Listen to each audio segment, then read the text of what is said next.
नमस्कार, प्रभा साक्षी देख रहे हैं आप पेश है न्यूज रफ्तार से। उच्चतम न्यायालय ने सोमवार को कहा कि केंद्र सरकार के 2016 में 500 और 1000 रुपए की श्रृंखला वाले नोट बंद करने के फैसले को अनुचित नहीं ठहराया जा सकता है।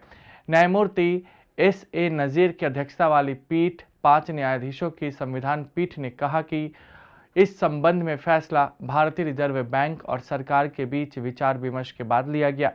न्यायालय ने कहा कि 8 नवंबर 2016 की अधिसूचना को अनुचित नहीं ठहराया जा सकता और फैसला करने की प्रक्रिया के आधार पर इसे रद्द नहीं किया जा सकता। भारतीय जनता पार्टी ने सोमवार को नोटबंदी पर उच्चतम न्यायालय के फैसले को ऐतिहासिक करार दिया और कांग्रेस नेता राहुल गांधी से सवाल किया कि क्या नोटबंदी के खिलाफ अभियान चलाने के लिए वह देश से माफी मांगेंगे। पूर्व केंद्रीय मंत्री और वरिष्ठ भाजपा नेता रविशंकर प्रसाद ने संवाददाताओं को संबोधित करते हुए कहा कि आतंकवाद के रीढ़ को तोड़ने के लिए नोटबंदी ने महत्वपूर्ण भूमिका का काम किया है। उन्होंने कहा कि यह फैसला देशहित में किया गया। प्रसाद ने कहा कि इससे अर्थव्यवस्था भी साफ सुथरी हुई है। कांग्रेस ने सोमवार को कहा कि यह कहना पूरी तरह से गुमराह करने वाली और गलत बात है कि उच्चतम न्यायालय ने नोटबंदी को जायज ठहराया है। पार्टी महासचिव जयराम रमेश ने एक बयान में यह भी कहा है कि शीर्ष अदालत ने इस पर फैसला सुनाया है कि क्या रिजर्व बैंक अधिनियम 1934 की धारा 26(2) को नोटबंदी की घोषणा से पहले सही ढंग से लागू किया गया था या नहीं। उन्होंने आरोप लगाया कि नोटबंदी एक बर्बादी वाला फैसला था जिससे आर्थिक प्रगति थम गई और लाखों नौकरियां चली गई। दिल्ली पुलिस ने सोमवार को कहा कि कंझावाला इलाके में हुई घटना में युवती को करीब 12 किलोमीटर तक कार से घसीटा गया था और इस मामले में पीड़िता के पोस्टमार्टम के लिए मेडिकल बोर्ड गठित किया गया है। कंझावाला में 20 वर्षीय एक युवती की स्कूटी को एक कार ने टक्कर मार दी और युवती को सुल्तानपुर से कंझावाला तक घसीटते हुए ले गई थी। रविवार को हुए हादसे में युवती की मौत हो गई। पश्चिम बंगाल की मुख्यमंत्री और तृणमूल कांग्रेस की प्रमुख ममता बनर्जी ने सोमवार को दक्षिणपंथी भाजपा पर निशाना साधा और दावा किया कि भगवा पार्टी की विचारधारा लोगों के बीच धर्म के आधार पर भेदभाव करती है।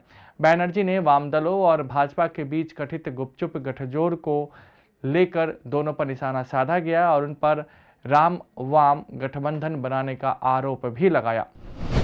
यूक्रेन में जारी संघर्ष पर गहरी चिंता जताते हुए विदेश मंत्री एस जयशंकर ने कहा कि भारत शांति के पक्ष में है और युद्ध की शुरुआत से ही नई दिल्ली की कोशिश यही रही है कि मॉस्को तथा कीव कूटनीतिक और संवाद के माध्यमों की ओर लौटे, क्योंकि मतभेदों को हिंसा से नहीं सुलझाया जा सकता है। कांग्रेस के पूर्व अध्यक्ष राहुल गांधी ने सोमवार को कहा कि चीन भारत के साथ उसी सिद्धांत पर अमल कर रहा है जो रूस ने यूक्रेन के साथ अपनाया है, क्योंकि चीन भारत की सीमाओं को बदलने की धमकी दे रहा है। उन्होंने दावा किया कि भारत चीन सीमा विवाद का एक कमजोर अर्थव्यवस्था, बिना दृष्टिकोण वाले भ्रमित राष्ट्र तथा नफरत एवं गुस्सा से सीधा संबंध है तथा चीनी सैनिक भारत की सीमा के अंदर बैठे हुए हैं। नए साल के पहले कारोबारी दिन सोमवार को घरेलू शेयर बाजारों में मजबूती रही और बीएसई सेंसेक्स 327 अंक चढ़ गया। सकारात्मक बृहद आर्थिक आंकड़ों और वैश्विक स्तर पर मजबूत रुख से बाजार को समर्थन मिला।